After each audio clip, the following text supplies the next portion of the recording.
Bonsoir Monsieur Kessy. Bonsoir Monsieur Hadou. Vénissieux Info a décidé de vous interviewer suite aux événements qui se sont déroulés à Paris ce 13 novembre 2015, où l'on a dénombré pas moins de 129 victimes et plus de 350 blessés. Quel est votre sentiment?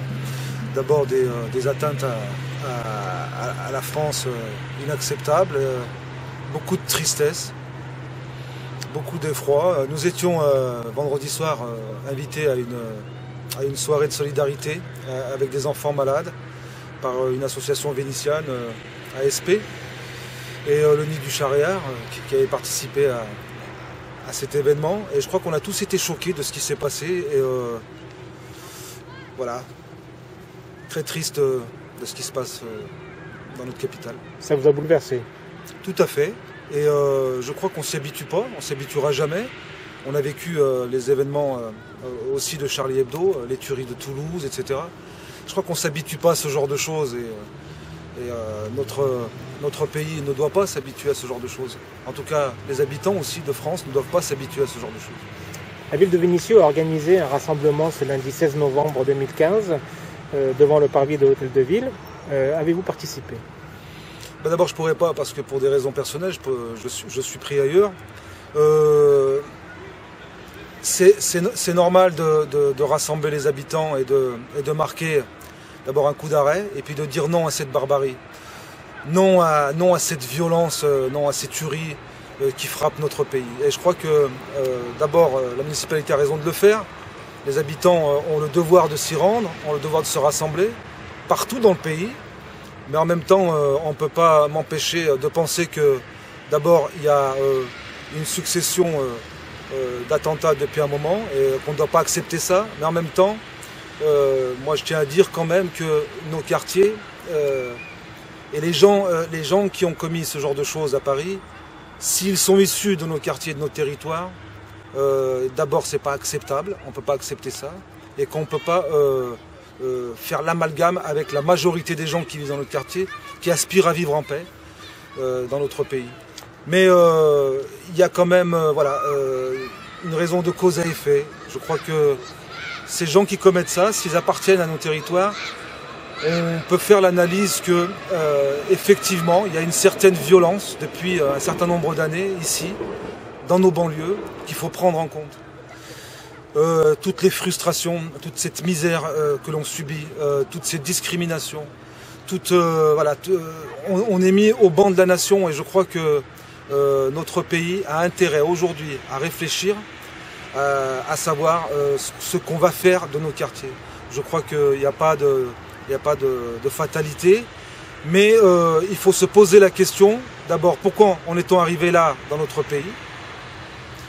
Pourquoi il y a tant de violence sur nos territoires et dans nos quartiers? Et pourquoi on bascule dans le terrorisme? Donc ces questions-là, il va falloir se les poser. Nous, on se les pose, on a des solutions, on le dit, mais je crois qu'on ne nous entend pas beaucoup. Et je pense qu'il est temps qu'on nous écoute aussi un petit peu. Et là aussi, je mets en cause les états-majors politiques, ceux qui dirigent nos pays, les états-majors qui, on le voit sur les élections, nous barrent la route, etc. Pour nous, issus de ces quartiers, ça fait partie de ces frustrations. Donc on n'est pas investi au même titre que tous les autres Français. Et je crois qu'il faut qu'on se pose. C'est pas une position de victime. Je ne suis pas dans une position victimaire. En tout cas, je fais le constat qu'on nous ferme les portes en permanence et qu'à un moment, il va falloir les ouvrir et qu'il va falloir aussi faire avec nous et plus sans nous. Le président Hollande et le Premier ministre Manuel Valls ont déclaré que la France était en guerre. Mais est-ce qu'on n'est pas en guerre depuis 14 ans? On est en guerre d'abord contre ceux qui voudraient que notre pays ne soit plus ce qu'il est, c'est-à-dire avec les valeurs qu'il porte, les valeurs de la République. Oui, on est en guerre contre, ce n'est pas une guerre, moi je n'appelle pas ça une guerre de civilisation. Je pense que sur notre mode de vie, ce qui a été attaqué vendredi soir, c'est notre mode de vie, notre liberté d'aller et venir, notre liberté de faire, notre liberté de conscience, notre liberté de vivre tout simplement. Je crois que c'est ça qui est attaqué. Et c'est le mode de vie des Français qui est attaqué. Oui, on est en guerre contre quelque chose qui voudrait que, en fait, nous ne soyons plus ce que nous sommes. Nous ne soyons plus ces valeurs que notre pays incarne dans le monde. Que faudrait-il faire au niveau des quartiers? Je crois qu'il est temps, et ça on le dit nous depuis 30 ans, les militants qui ont mon âge, on le dit depuis très longtemps, mais je crois qu'on n'est pas assez entendu. Il y a beaucoup de municipalités, et ça je tiens à le dire, des municipalités qui ont fait en sorte qu'il y ait cette misère, qu'il y ait cette pauvreté dans les quartiers instrumentalisés à des fins électorales. Et ça je le dis clairement, il y a des municipalités qui sont en partie responsables de ce qui se passe aujourd'hui parce qu'on a fabriqué de l'horreur ici dans nos quartiers. Alors après on nous dit oui vous êtes dans une position victimaire, vous êtes toujours en train de vous plaindre, etc. Mais moi je défie les responsables nationaux de venir vivre ici dans nos quartiers et de faire le bilan. Et de faire le constat que rien ne va plus. Est-ce que vous considérez comme M. Gérin qu'il y a une radicalisation dans certaines zones de quartier de Vénissieux? Alors radicalisation, ça c'est un mot qu'emploient encore tous les médias, etc. Ou fanatisme. Il y a véritablement, et moi je l'ai ressenti depuis 2001, il y a un repli dans la religion. Quand la République ne répond pas aux préoccupations des habitants, il y a en face un repli dans la religion. Parce que les gens de nos quartiers se réfugient quelque part. Donc la réponse, elle est là. Quand la République est faible, la violence religieuse prend le pas. Et que pensent, d'après vous, les jeunes dans les quartiers de ce qui s'est passé ce vendredi 13 novembre? Moi, j'ai senti quand même qu'il y avait une solidarité sans faille. Je crois que la majorité des gens qui habitent nos quartiers sont contre ce terrorisme qui frappe encore notre pays. Mais moi, j'ai envie de leur envoyer un message en leur disant il va falloir quand même qu'on prenne nos responsabilités, non pas pour se justifier, parce que nous n'avons pas à nous justifier de ce qui s'est passé à Paris, ni à Toulouse, etc. Mais il va falloir qu'on sache, nous, Français de confession musulmane, à quel camp on appartient. Je crois qu'il va falloir se positionner très clairement, pas à travers le Conseil français du culte musulman, mais en tant que citoyen français, sur ce qui se passe dans notre pays. Et je crois que tant qu'on ne se positionnera pas clairement, nos enfants, en particulier, dans les écoles, dans les lycées, dans les collèges, tant qu'on n'aura pas une position claire, je crois que la France nous renverra, en fait, ce que nous sommes. Un des kamikazes a été identifié, c'est un Français. Quel est votre ressentiment? D'abord, toujours de la tristesse qu'un jeune Français comme moi, issu de l'immigration maghrébine, en arrive là. D'abord, comprendre son parcours. Je crois qu'il faut arrêter de se leurrer et de se dire que dans nos quartiers, il y a une telle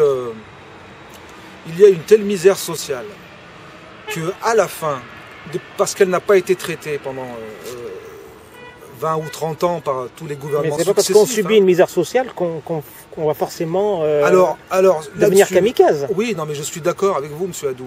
Mais quand il y a des gens qui passent à travers les mailles du filet. Aujourd'hui, il y a 30 ans, nous avions de la référence dans nos quartiers. On avait le grand frère, on avait l'éducateur, le policier, les enseignants, les associations. Aujourd'hui, dans nos quartiers, tous ces liens sociaux ont sauté. Donc, quand on me dit que ce gars-là, il a 30 ans et qu'il a commis une telle horreur, c'est qu'en face, il n'y avait plus de référence. C'est qu'en face, il n'y avait plus de modèle. Alors pour lui, le modèle, c'est peut-être aussi, voilà, c'est la radicalisation dans l'islam. Il a trouvé son bonheur dans cette radicalisation. Et là, on est dans une faillite, nous, la société française. C'est une vraie faillite. Alors bien sûr qu'il y a beaucoup de nos compatriotes qui vivent dans nos quartiers qui vont bien, qui vont très bien même, qui s'en sortent, qui vont à l'école, qui aiment la France, etc., qui font du sport, qui réussissent. Mais ça fait partie des gens qui sont passés à travers les mailles du filet, qui font beaucoup de mal. En tant que membre Les Républicains, du parti Les Républicains, que pensez-vous de la déclaration de M. Sarkozy et de la proposition de M. Wauquiez, qui propose de créer des centres de rétention pour des gens qui sont fichés S? D'abord, il faut qu'on ramène de la sécurité aux Français, et par tous les moyens qu'on a à notre disposition. les gens qui sont fichés S. Alors, je ne connais pas le contenu de la fiche S, mais il faut mettre hors d'état de nuire les gens qui sont susceptibles de passer à l'acte. Hors d'état de nuire, c'est-à-dire? Les services de police, quand ils ont l'information, c'est-à-dire que quand ils participent peut-être à des réunions d'embrigadement, etc. Alors après, c'est au service de police de faire le travail, c'est pas à moi. Hein. Mais quand ils sont susceptibles de passer à l'acte, de commettre un attentat, c'est pas se radicaliser. Il y a beaucoup de gens qui se radicalisent. En politique, on se radicalise aussi. Mais quand ils sont susceptibles de passer à l'acte, je crois qu'il faut les mettre hors d'état de nuire. Ensuite, il faut le faire dans la légalité. On ne peut pas dire des phrases comme ça sans que derrière, on ait la loi avec nous. Et ça, c'est la Constitution qui le fait. Si vous avez un message à faire passer, le dernier message à faire passer, ce serait lequel? D'abord que la plupart de mes compatriotes soient dans le calme, dans la réflexion. Encore une fois, pas faire d'amalgame avec la majorité des musulmans qui vivent en paix dans ce pays, et j'en fais partie.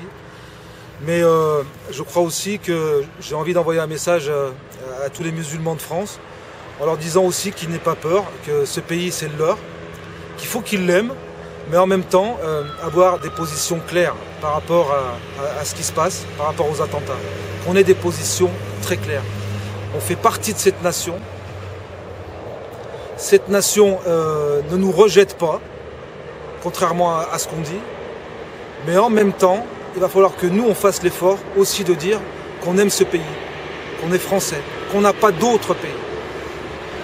Les jeunes Français dans nos quartiers n'ont pas d'autre pays. Et ça, c'est un travail qu'on a oublié de faire pendant des années. Il faut qu'on recommence peut-être à zéro, il faut qu'on repose les cartes sur la table. Mais en tout cas, moi j'ai ce message que je voulais faire passer. Ministre Info vous remercie, M. Kessel. Merci, monsieur.